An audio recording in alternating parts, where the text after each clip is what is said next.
Well, we're on our trip to Pennsylvania. We have about a 3.5-hour trip. Our mission is to find out how they are doing hydrofracking in Pennsylvania, and to visit various people and that are in the production process, as well as members of the Chamber of Commerce and some of the elected officials, and of course to knock on some doors and find out what's happening in people's individual houses. So it's going to be a great trip. Look forward to getting as much knowledge as I can about hydrofracking and bringing that back to New York State government. And in my car are some of my staff from my office. Taking the photo is Dana Levenberg, my chief of staff, and Sarah Rubin, works on all my communication, and Catherine Borgia, Westchester County legislator, is joining us too to find out more about the hydrofracking issue.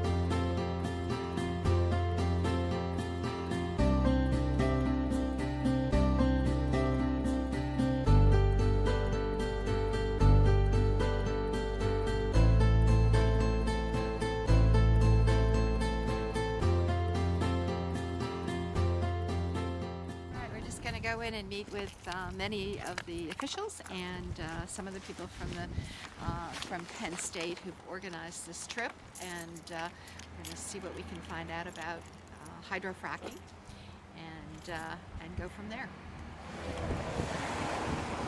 Well, we're just entering the Bradford County offices of the Penn State Extension to meet with various people that they've pulled together to talk with us about hydrofracking. And this is a learning process for us, and we'll see what kind of conclusions we come to after we've spent the day here.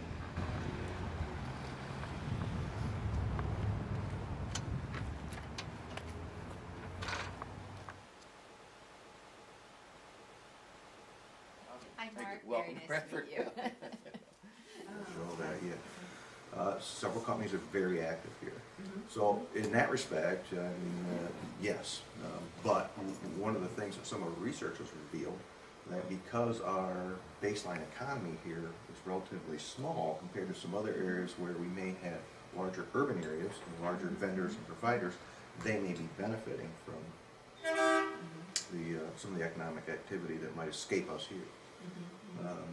That's not necessarily a bad thing. It's just that's what it is. Right.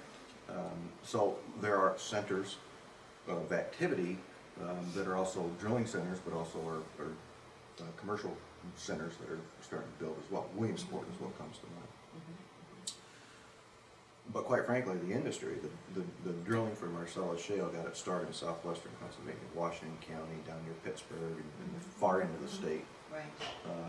That's where the initial foothold appeared. And there's Are a lot they of active activity there there. now? Oh, sure. Yeah, Are they yeah. In still fact, active? actually, the western part of the state is becoming more active because the industry, because the profit potential is better, is moving toward regions where the gas is wet. Okay, the gas in this part of the state is considered dry gas, pipeline ready. It's almost pure methane. All right. The further west you go within the shale, Marcellus Shale,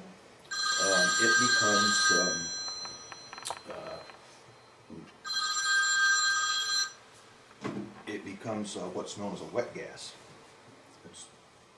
What that means is it has things like propane in it, butane, ethane, things that have value, but they need to be separated. Out. Right, right.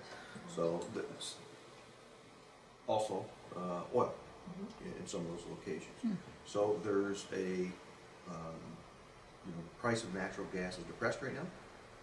It's low, quite low. Right.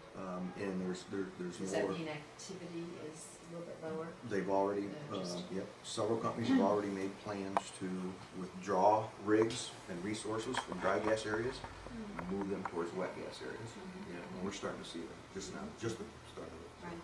So, there might be what it's going to slow things down. It's going to loosen up some of the traffic, maybe for some folks. Perhaps slow the pace of development. But, listen. Once it's in your area and you're a landowner, you're in business with it. So you want a better price. So you become part of the industry. We've taken some criticism that we might be too aligned with the industry. That we haven't been responsive to the average landowner. Well, we disagree with that considerably. I think we've got a fairly can document a fair amount of good that we've been able to, good as measured in preferable lease terms, in terms of education, to landowners across the state in an effort to help them.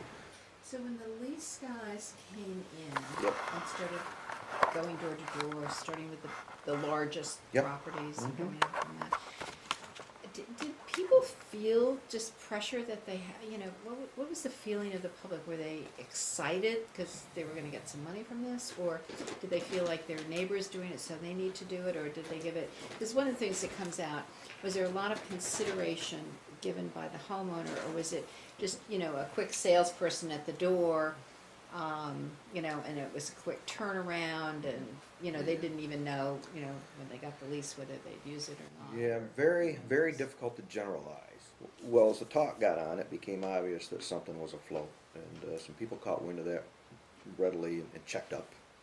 And that's when our phone calls started coming, and that's where it became pretty obvious just from holding our meetings that people were chattering about people gas leasing. So I would suggest in a fairly rapid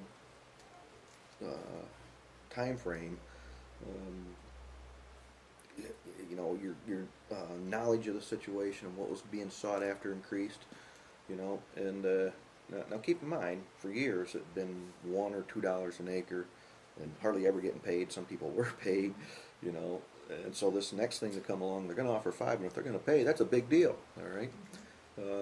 So it's not, there was some excitement there, there's no doubt about that. And by now we're starting to learn a little bit about the Barnett and what this shale is all about. So, heck, they're paying $5 and they're actually they're cutting the check, well then, lease rates might have jumped up to like $65 an acre. And, wow, are you kidding me? Boom, people sign, okay? Well, I'm going to keep telling you the same thing, and I'm going to escalate that right up to $57.50 an acre, $5,750 an acre. Some people got upwards of $6,000 an acre. Not everybody, in fact, Yeah. the minority by a long shot. The horizontal fracking, Drill hole. is it happening under their property anyway? Okay. They don't get anything for it? Yeah, there's two aspects, mainly this. You cannot obviously perform operations on a property you're not leased. Okay, you have to have it leased. And there is a vertical section of the well, and depending on where you're at, it's 5,000 feet deep, 4,800 feet deep, 6,200 feet deep before it reaches a kickoff point. In other words, that's where it starts to turn. They start to drill horizontally. Now, that bore cannot legally go underneath anyone that's not leased. Legally. Legal, that's right. Yeah, they got a really good idea where they're going. So this, you can't drill underneath someone that you're not leased, but there's nothing to say that your fracking activity, which would be the fracturing of the rock from pressure, couldn't Extend. trespass. Right. Okay? And there's really no precise way to gauge how far that effective fracturing will occur. Now, they have done some microseismic work, and what do I mean by that? They've placed essentially geophones, things that measure seismic activity, little earthquakes, in adjacent wells, and triangulate them so that they're at various locations, so that when a fracture occurs, that sound or that vibration that occurs is measured by 3 different known geophones at 3 different known locations, and from that sound they can triangulate where those cracks are. The industry does learn. The rock, the shale, has characteristics that might suggest that it or might lead to it fracturing uniquely than even maybe a mile away. I'm not a geologist, but these are some of the things I know that influence. Has anybody taken legal action of the 10%, 20%, whatever it is, that doesn't want to participate in this? Is there gonna any lawsuits from them? That somebody's under my ground and... Yeah, I can't help but think there must have been. There's, it's fertile ground for attorneys. Mhm. Take a look at the horizontal drilling and stimulation processes that have made shale exploration so successful. A drill bit is mounted on the end of the drill pipe. As the bit grinds away, a mixture of water and chemicals called mud is pumped into the hole to cool the bit and flush the cuttings to the Can you surface. just turn the lights? The mud also cakes on the walls of the wellbore, keeping it intact. Thanks. That's good. That's good. Similar to a vertical well, the hole is drilled to just under the deepest fresh water near the surface. The drill pipe and bit are then removed. Surface casing is inserted into the drilled hole to isolate the freshwater zone and also serves as a foundation for the blowout preventer, a safety device that connects the rig to the wellbore.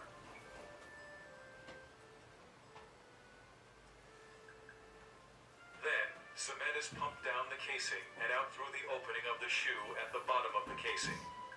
It is then forced up between the casing and the hole, sealing off the wellbore from the fresh water. The cementing process prevents any further contamination of the freshwater aquifers. The pipe and bit are lowered back down the hole to drill through the plug and cement, and continue the vertical section of the well to approximately 500 feet above the planned horizontal leg. This depth is called the kickoff point, where the curve will begin so the horizontal section can be drilled. Up to this point, the process is the same as drilling a vertical well. Again, the pipe and bit are pulled out of the hole, and a downhole drilling motor with measurement while drilling instruments is lowered back into the hole to begin the angle building process. The distance to make the curve from the kickoff point to where the wellbore becomes horizontal is just under a quarter of a mile. Once the curve is completed, drilling begins on the well's horizontal section, called the lateral. The pipe used to drill the well measures 30 feet in length and weighs approximately 495 pounds each. It takes over 350 pieces of pipe weighing nearly 87 tons to drill a 10,500-foot well. At various stages of drilling, the pipe is taken out of the hole for tool and bit changes and put back in. This process is called tripping pipe. When the targeted distance is reached, the drill pipe and bit are removed from the wellbore one last time. Production casing is now inserted into the full length of the wellbore. Cement is again pumped down the casing and out through the hole in the casing shoe, forcing the cement up between the casing and the wall of the hole, filling the open space known as the annulus. Casing the well is a very important process because it permanently secures the wellbore and it prevents hydrocarbons and other fluids from seeping out into the formation as they are brought to the surface. At this point, the drilling rig is no longer needed. And it goes. A temporary wellhead is installed and the location is prepared for the service crew who will perf, frack, and prepare the well for production. The first of these steps is to perf, or perforate the casing. A perforating gun is lowered by wire line into the casing to the targeted section of the horizontal leg. An electrical current is sent down the wire line to the perf gun and sets off a charge that shoots small holes through the casing and cement, and out a short distance into the shale formation. The perf gun is then pulled out of the hole. Next, because the shale is tight or compressed, the well will have to be fracked. Known as hydraulic fracturing, this is a process where water, sand, and chemicals are pumped into the wellbore and down the casing under extremely high pressure. As the mixture is forced out through the perforations and into the surrounding rock, the pressure causes the shale to fracture. This creates a fairway connecting the reservoir to the well and allows the released gas to flow to the wellbore. Next, a temporary plug is placed at the heel or left side of the first stage frac. The plug closes off or isolates the perforated and fracked section of the well bore so that the second stage section of the horizontal leg can be perforated and fracked. Tight reservoirs do not contain natural fractures and therefore cannot be produced economically without hydraulic fracturing. The permeability is increased by providing pathways through which gas can flow more easily. With advancements in technology, multi-stage fracking has become the standard for tight gas reservoirs. This process of perfing and fracking can be repeated several times to cover the entire horizontal distance of the wellbore. Once fracking is completed, the plugs are drilled out, allowing the gas to flow up the wellbore.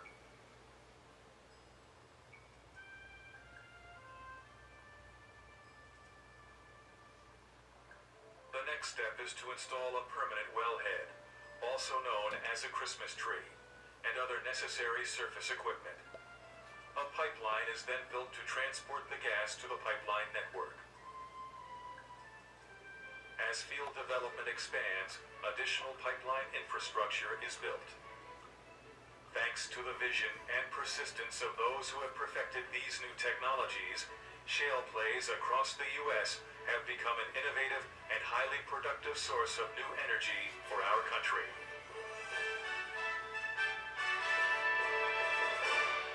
So a rig comes in, spends a couple month or maybe a couple months depending on what they're going to do.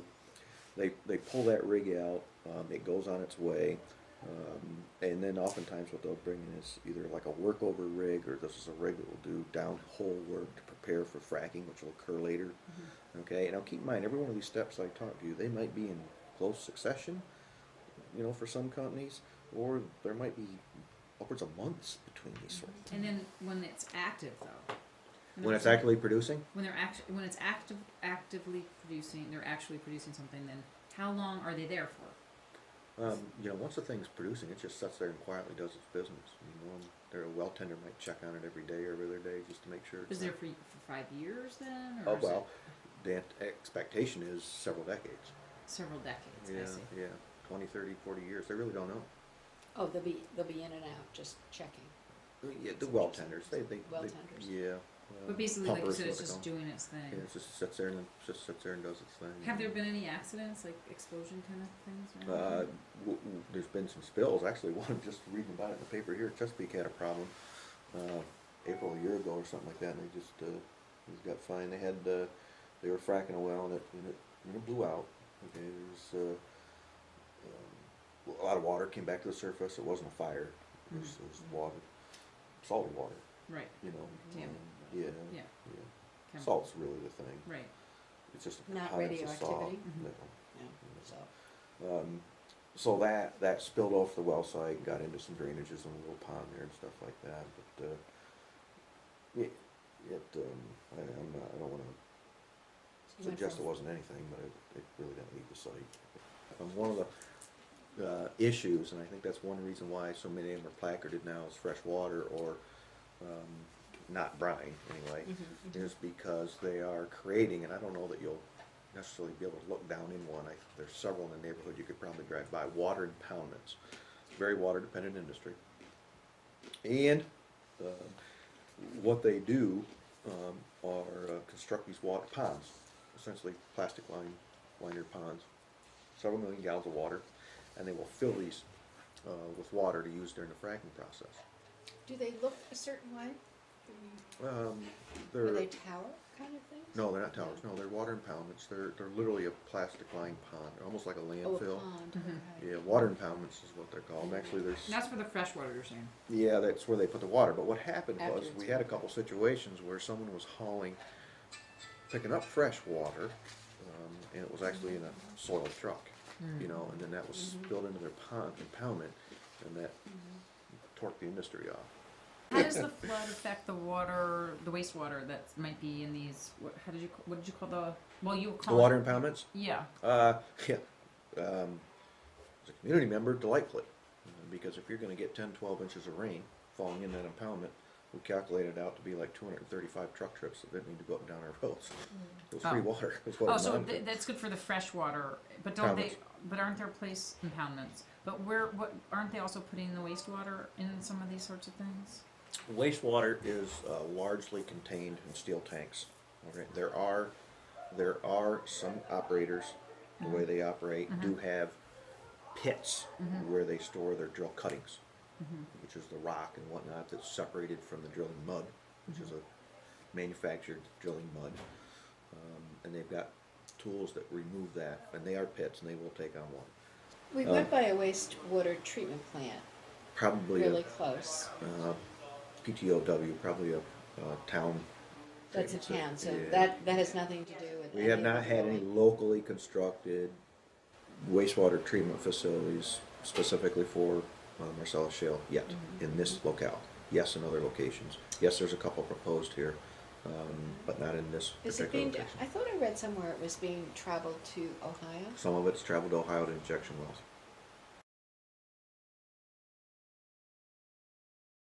I was working, I know Wyoming County, which is You drove south through it of coming here. here. We did, right? Oh, okay. Yeah. We have about 28,000 people. And we've had In the whole housing county? yeah. Okay, I know. We're Our just county, saying- our county We're about is a about million. a third the size of Bradford. Okay. So anyway, we've had housing shortages in our county for a long time. We don't have adequate Section 8 housing. We have substandard housing that a lot of people, working families live in. It's very sad. So before Marcellus Shale, before we knew what it was, I was actually working on a housing project in my township. The idea was to free up some homes for these primarily widows living on these big farmhouses, hardly able to afford to live there. And their children, because of no jobs here, all out of state. So you have older women, 80 plus years old, who are fairly able to get around. The community I live in is so much different than the community on the other side of the county we used to live in, because there you were 80 and you sat in a chair. Where I live now, you're 80 and you're driving, you're working in your garden. I mean, it's a totally different community, even though it's the same county. And so I wanted healthier people. different attitude. That other community we lived in was closer to Luzerne County, and a lot of those people moved up, and it's kind of city dwellers, you know. And these people were farming women. You know, they were used to being active. They were out in the barn throwing the hay, and you know, their husbands passed away, their children, grandchildren, all out of state, very far distances, North Carolina, Arizona, whatever. And I saw them struggling to stay in those homes, and it just broke my heart, really. So our township had some property that they had to do something with it. There was a school there that we inherited with the property, built in the 1800s. It was the old school that served the community, and it was falling apart. So the original idea was to restore the school and put housing in there, and it didn't work out because the building had problems. So we ended up tearing it down, and we're supposed to break ground shortly on this project that I've been working on since about 2005. We couldn't get it funded, we couldn't get it funded, we couldn't get it funded, and then through Marcellus Shale and the emphasis that got put on housing needs, we got it funded, because it was already a project that was already, you know, trying to move forward without money.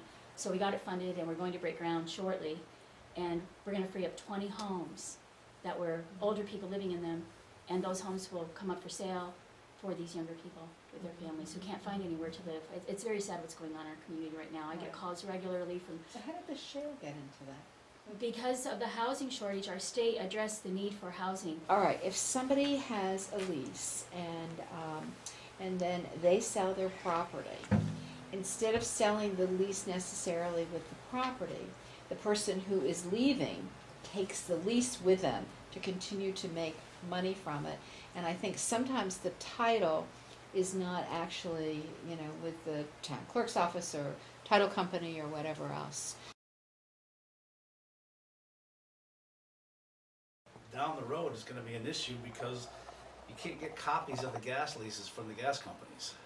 Right. And the Yeah, buyer, right. let's say we're 20 years down the road and the Right. gas has been severed, and we don't have anything in our legislature that requires them to record the lease. They record, Right. they record a memorandum, which says that there is a lease. But even as a property owner, you're hard to get. I got a copy of mine from my gas lease from the company that I signed with.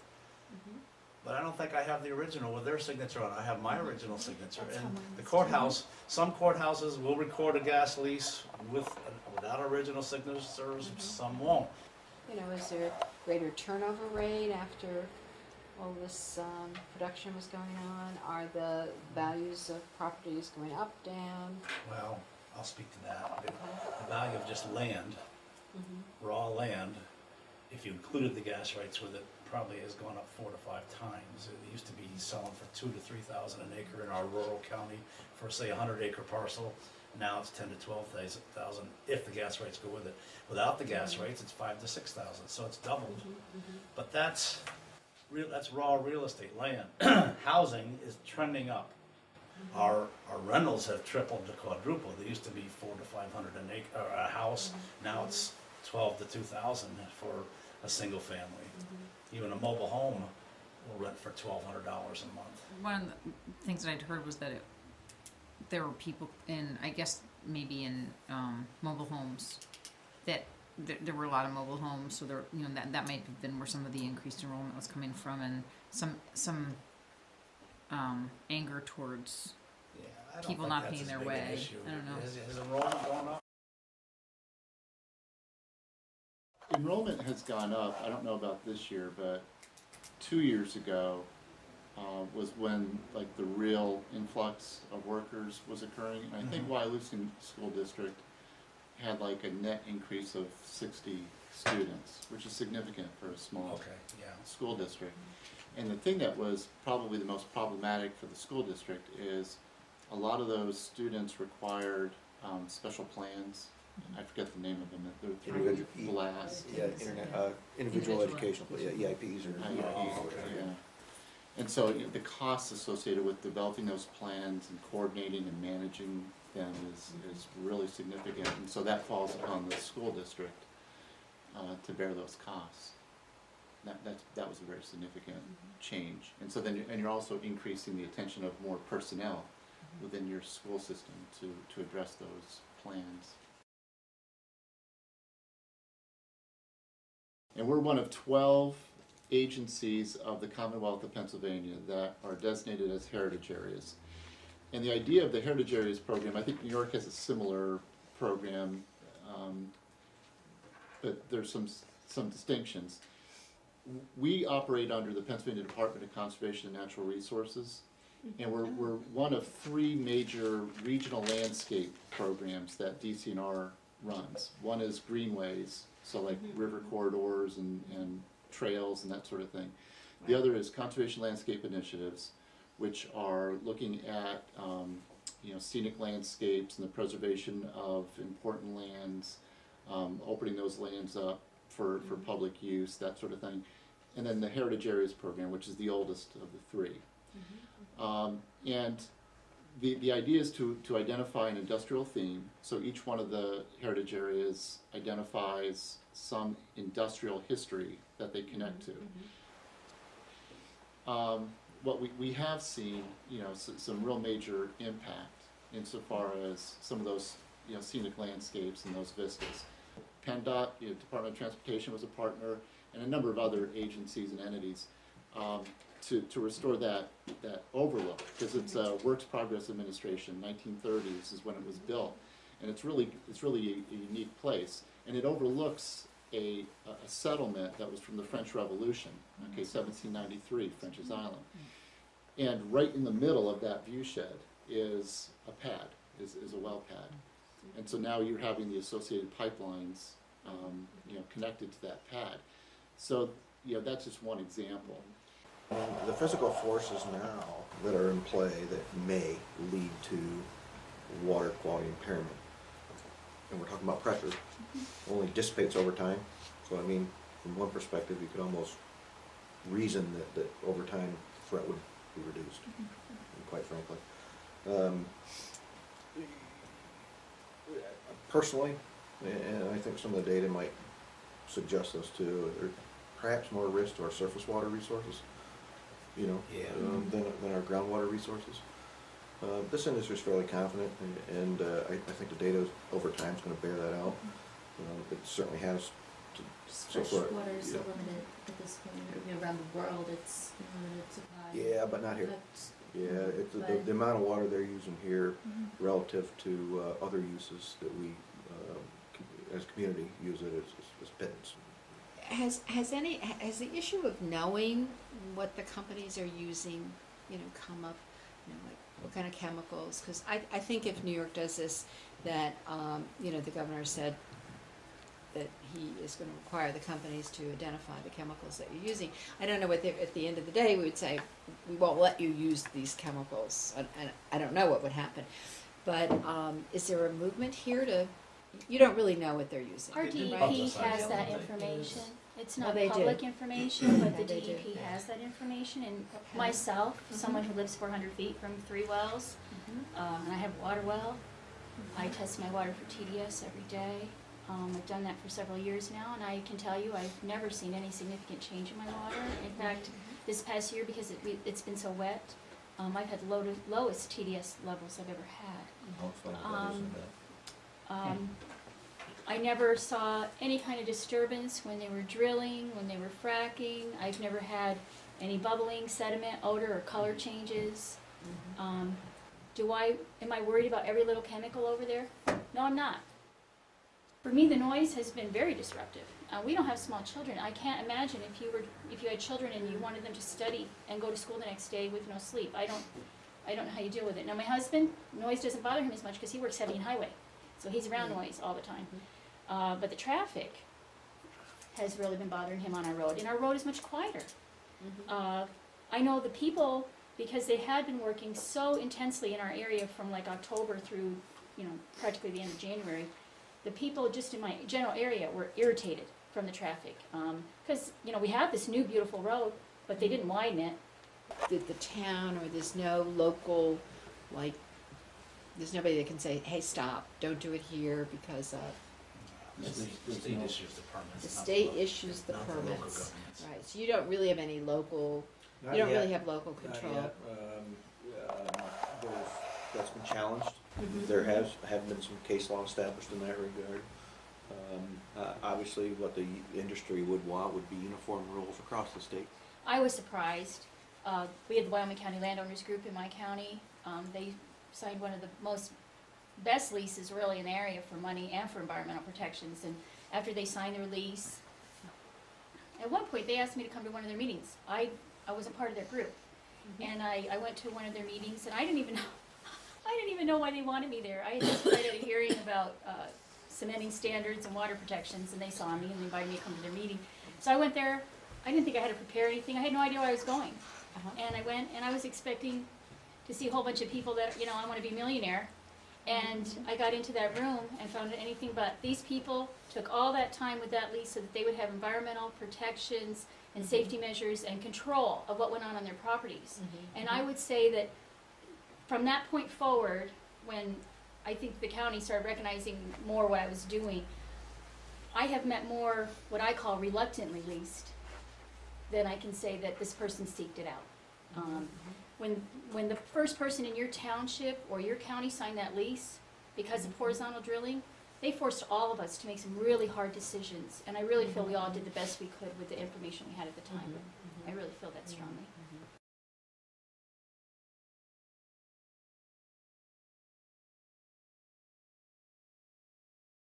On this issue, where do you, what are your constituents saying? And Well, I think it's, overall, I think it's gone pretty well over the last few years, considering that this industry is huge and it just kind of converged on the county all at one time. If you take that in consideration, I think the county's responded, the citizens and the governments and guys like Mark and business people like Bill have done a pretty good job overall.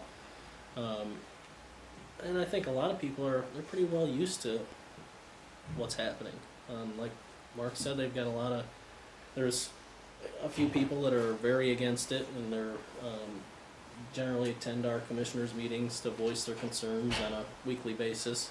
But yeah, there are people that have changed their tune because maybe I'm only speculating, or maybe a little bit conjecture on my part, that they had a bad experience with somebody in the industry, or they didn't get as much money as they thought they were going to get, and that might change some of their attitudes towards the drilling in general.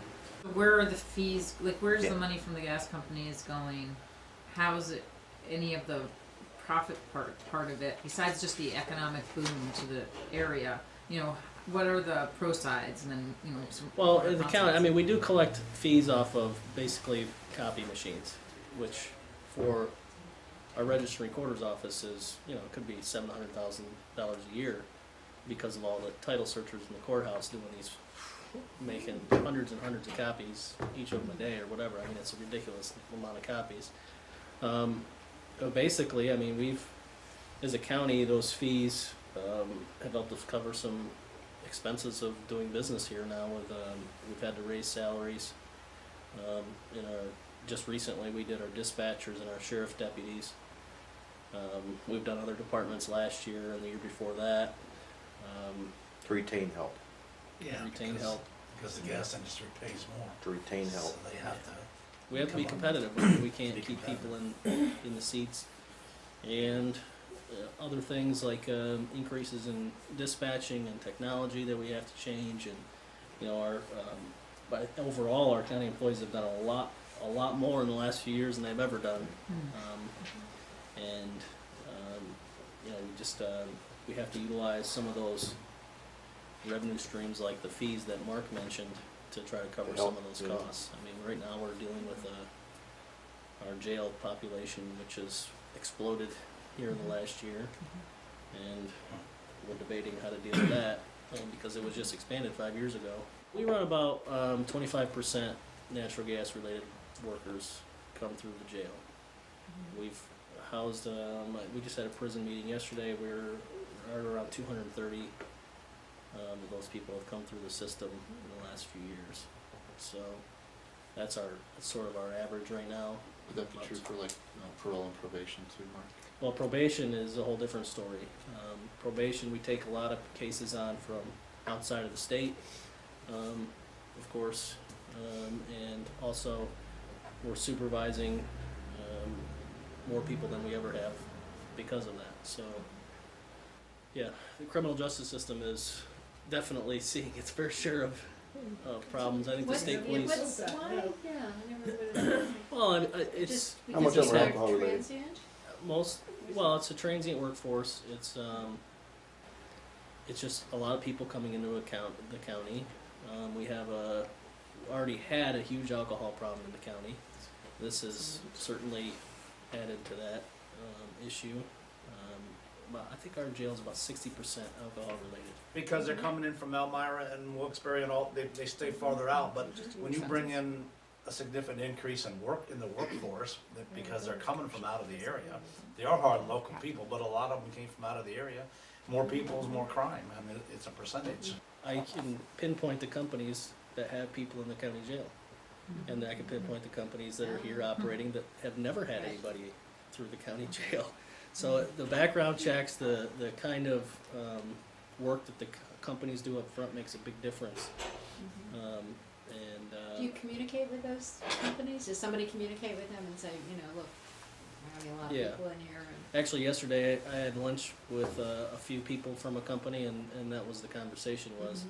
They're subsidiary contractors of other companies, and they have the list. And their security guys have the list of companies that are currently supplying inmates on a regular basis. I'm pro-gas, that's my bias, but there's been some social issues, the jails.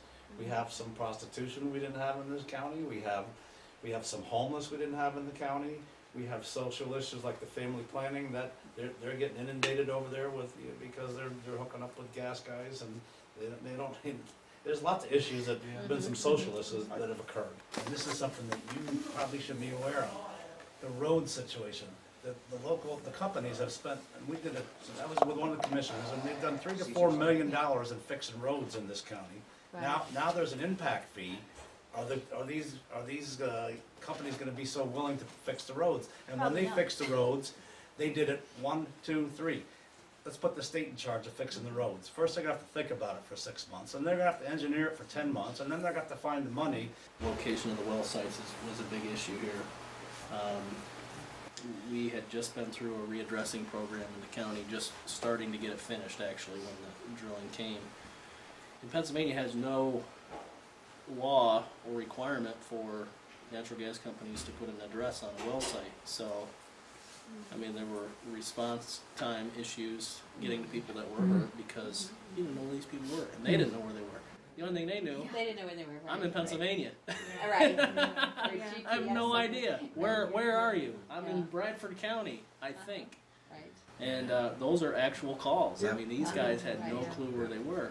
And so we as a county, we had to work cooperatively to convince these companies basically to put a standardized sign at their well site, get an address that was 911, that you could locate with the 911 system. That's good.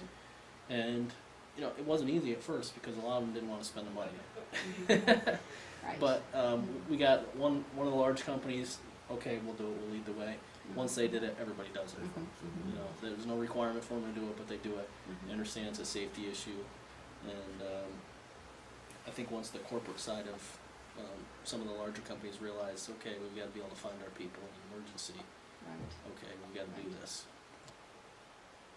Does the industry itself, are they good neighbor? I mean, I have the nuclear plant, and Entergy contributes a lot of dollars for whatever their reasons would be to the community, sponsoring different things, rehabilitating art centers, doing all kinds of things, and I guess I don't think they've ever reclaimed land or anything like that I know, but would any of these, I mean, you've got a lot of companies, are they going to do some, at the end of the day, are they going to provide you with the new country club, the huge recreation center? First of all, it's company by company. It's not industry-wide. There are some companies that don't do anything at all. They don't believe in it. They've been bluntly honest with us as public officials, saying we're here to drill wells, make money, and that's it. Other companies come in and they do everything that you're talking about. There's a lot of service industry growth and more restaurants and opportunities like that. Do you feel like this is a long-term change?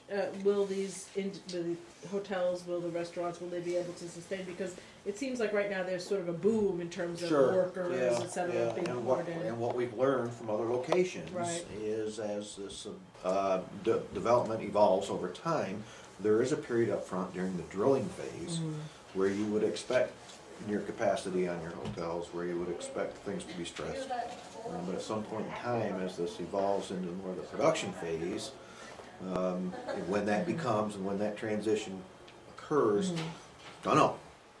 One of the things that we had a lot of discussion about is to utilize the boom as an opportunity to create other opportunities for growth in our county. And because we know it's not going to last forever, we just when we came back from New Mexico, that was the impression I had was, they had said down there that, they had been in the gas and oil town for decades and decades. Never really, they always just lived through the boom and the bust, never really took advantage of it until the last 10 years to say, okay, you know what, we need to utilize the growth and opportunity that the boom brings us to create other opportunities for our citizens and make this a really nice place to live. I applaud what you're doing here because I've often thought this was a regional development. Everyone knew about the Marcellus. Everyone knows about the Utica Shale, okay? And the states and the municipalities have had no dialogue. And it seems to me that on a regional basis, whether it comes from your governors or your state regulatory agencies, someone should have gotten behind this a little bit and said, okay, let's start having some conversations between counties and between states so that we're not struggling and having a comparison. Well, New York has a moratorium on this and you're having all the, that kind of friction with what you've got. And then here the opposite, where we just kind of, laissez-faire and it just occurred. And there's so many different sides to the development of this. I mean, you have good leases, you have bad leases, you have good attorneys, you have attorneys who don't know what they're doing. You end up with the difference in the casing methods, and it's like we're tripping our way through this thing, and maybe at the end of the day we'll be okay. I don't know, but it just seems like there could have been a lot more planning on a larger level to kind of work out some of the impact fee and severance tax is another thing. And maybe we could have had some uniformity talking between the states insofar as trying to come up with some uniform approach to it. Well, I want to thank you so much. It was a very interesting conversation.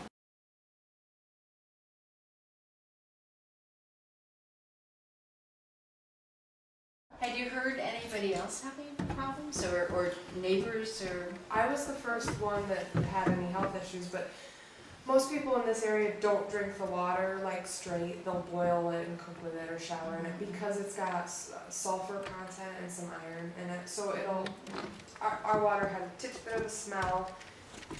Before my husband, who was a plumber, installed a system on our house to filter out the smells and the taste of the iron and sulfur. Right. So we're like the only one in the area that would actually drink our water because we have a good filtration system. Right. But I know like the farmer across the street has complained about his cows losing their hair and getting sick and losing weight, and he doesn't know what's wrong with them. Farmer up the street having the same problem with their cows, and they both have barium at like 2 or 3 times the limit level that I do. So has the DEP come around to talk with everybody in this neighborhood? Yeah, and tested them, and then just sent them their results and said, see you later. Oh, that's where you are. And that's what they do. Uh-huh. Yeah. Right. The lady up the road, my barium was 4.75 milligrams per liter, and hers was like 9 something. And they told her to, and she called me up and she said, DEP told me to install a water softener. And I freaked at this point because I had done so much research to know what will be filtered out by things. And I said, Mia, listen, I said, I had a water softener, I had a sediment filter, a fine particle filter, and a carbon filter that my water went through before I drank it. I said, water softener will not take barium out of your water. And how dare DEP tell you to put a water softener on, drink your water, and then God forbid you have a heart attack. You know what I mean? Like, that's just it. They just walk away from our advice. So does the health department of the state come in, or county, or whatever? My lawyer was trying to get Chief to pay for my water, because I had a water buffalo out here with a tank that pumped it into the house, and I had trucks come and ship me water. Chief was ignoring my lawyer's letters and wouldn't pay for the water. We got our first bill, and it was like $11,000 for almost 3 months of water. So we're like, well, we can't live like this. Right. We can't pay $11,000 for 3 months of water. Did you get any money at this point from the gas company? No. Will you get money from them for royalties at some point? The only money we ever got from Chief was the money for signing the lease. That you don't get any money unless they drill a well, frack it, and you're in that pool, right? I'm the closest house to that well, but because of the way that they figure out who gets money in the pool, they just do it however they want. And they went that way with it, so only one of my acres would actually collect. Only one of my acres would actually collect off of this well, even though I'm like the closest house to it. There's houses that are 3 miles away that would 100% of their land would collect off of that well. But yeah, I'm closer, and I own 1 acre. Not to mention it'd be like $50 or $75 a month. All of the things in my water were things that are so to say naturally occurring. Okay, but they're miles in the ground. The barium, the radiological material, you know, all of the harmful things, they're way below our aquifer. When they drilled, they come back up. Everything that they're drilling into comes back up with it and leaks into people's aquifers. In Pennsylvania, if you're within 1,000 feet of a natural gas well, they automatically have to assume responsibility for your water contamination. So if that well was too much closer to my house, Pennsylvania would have made them pay for my water at the least. You know what I mean? At the least pay for my water. But they had that 200 feet, so they said, oh, sorry, we're not liable. So I took DEP's determination to a few geologists who had looked at it, and they laughed immediately when they saw DEP said your well's in a restricted flow zone. So why is that funny? And they said, well, because your well is only 37 feet deep. That's a very shallow well, and it sits right next to a creek bed. Your well is made primarily of sand and stone. It is the complete opposite of a restricted flow zone. The other thing DEP said, what was that? I mean, barium has been known to be found in the area in people's waters. In 1984, they found a water well that had traces of barium in it within a mile of my house. So we took the GPS coordinates of what DEP said this house was, close to mine, And it turns out it's in Forksville, which is about a 35-40 minute drive from my house. Oh, okay. But yeah, DEP was trying to claim that it's right next to my house. I mean, it was just bogus, the way that they handle it. But Richard Adams, who was the chief advisor for Chief Oil and Gas, used to be director for DEP for 25 plus years. The barium's still in my blood and in my bone, and they said that it probably will be there. The barium and the lead, I guess, don't leave, so that's there. And they said there's concern, like when I'm pregnant, because you do pull things from your bone, so that's a concern. Right now, fine, physically, mentally, no. You know, there's a lot going on. I get calls once a week of a new barium poisoning issue, of a kid, a cop. I mean, there's actually a local doctor in our area. His daughter has barium poisoning right now, and she's in all sorts of hospitals. They're trying to figure out what's, you know, how to get it out of her system and stuff. And they just recently found barium in their water, so. There's tons of us popping up, but it might be a couple of years before we can get enough of these barium cases together. Right. And nobody knows enough about it, really, because nobody's experienced this in people's water. Was everybody signing a lease around here? Oh, everybody signed. Everybody signed. Yeah, I mean, you might find 1 or 2 people every 10 miles that aren't signed, but not many. I mean, they were good. They were charming. They knew how to get what they wanted. They came in with, let's release our foreign independence, or our independence on foreign oils, and this is a good thing for the jobs and the economy in the area. This guy dropped this handbook in a lady's yard in Ohio. It's been validated that it's really from this gas company and really from this landman. And in it is telling them how to lie to the homeowners to get them to sign the leases. How to, don't back out, don't let them tell you to come another day. You got to get them to sign now. Talk to the husband first. The husbands are always less concerned with the environment than the wives. How quickly did you say it happened when they started drilling? It was just kind of within weeks or something that you noticed? 2 weeks of, yeah, the drilling starting is when I first started getting sick, yeah. Right. So it was probably a total of like 2 months from drill to the end when I found out what was making me sick. She's going through my whole life history's medical records to prove when we get to court that I've never had medical issues, I've never, you know, had mental problems, you know what I mean? I'm not a liar, Right. schizophrenic or whatever. And then she's going to go through my home to make sure any of the things that I use in my house didn't expose me to any of the things, which I don't, it makes no sense to me because it's a known fact that's in my water, so why do we got to make sure it's not in my shampoo? Do the doctors, I mean, are they just much more aware now of what illnesses can be connected with the drilling, do you think? Or they're still learning? Still learning, especially in this area. Some of them don't even want to learn. They don't want to even take the time, and they blow people off, most of them. That's why, I mean, and not to sound horrible or anything, but last week when I found out that one of the local doctor's daughter just got, you know, the barium poisoning and their water's contaminated, I felt horrible, don't get me wrong, but I was like, oh, finally, yes. Now we're going to get a doctor to pay attention. Maybe he'll start researching it more. And when Chesapeake and Chief first started coming to the area, the property values were high. Homes were in demand. These people didn't have any places to stay. All these guys coming from Texas and Arkansas and all these places. So the prices of houses did skyrocket. But in the recent months, past 6 months or so, they've been moving out of the area and the house prices are starting to come down majorly. You know, quite a few people that couldn't afford a house a year ago because of the prices, and now they're just able to afford a house. It's back in the normal price range that it used to be. They do this whole, you know, oh, we're so great for the economy, and yeah, you know, for a little bit, but when you come in, why don't you tell people to start hoarding that money that they're getting or whatever for the next 2 years, because once they're gone, they're going to need it, you know what I mean? And a lot of people don't think of that until recently. Now people are starting to worry.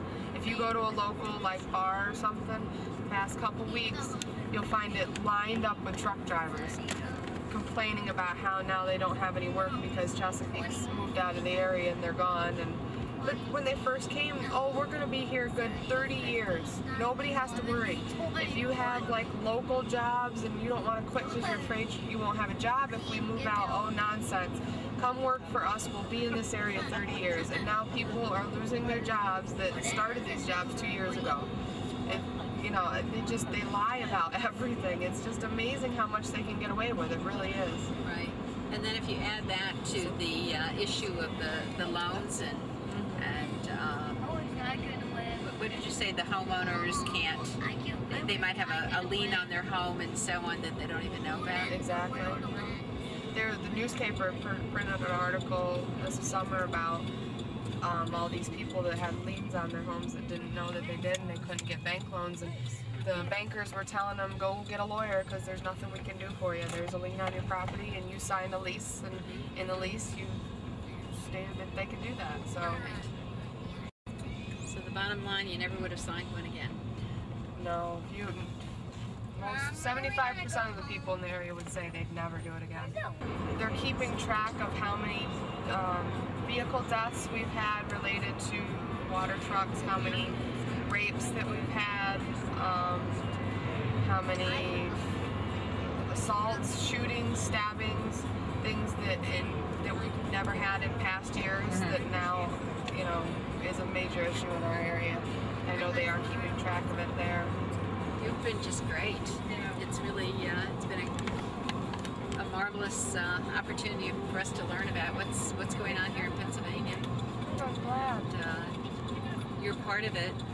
I mean, what happens to individual people in their homes and property is really very important to us. Well, I hope New York State does something. I can't say that I believe that they're going to keep it out, but maybe New York State will do something better with the regulations and the, you know, I don't know, the people, protect the people a little bit more, you know what I mean? Because this shouldn't happen. What I'm dealing with, this shouldn't happen. With the money that these gas companies make, they do something and screw something up. Pay for my property. I want you to pay for my medical bills, pay for my water bills, and buy this property for what it was worth when I first had it. And then I'll walk away. I'm done. But that's all I think somebody should be given. I mean, it's not asking a lot with how much money that these companies make, you know?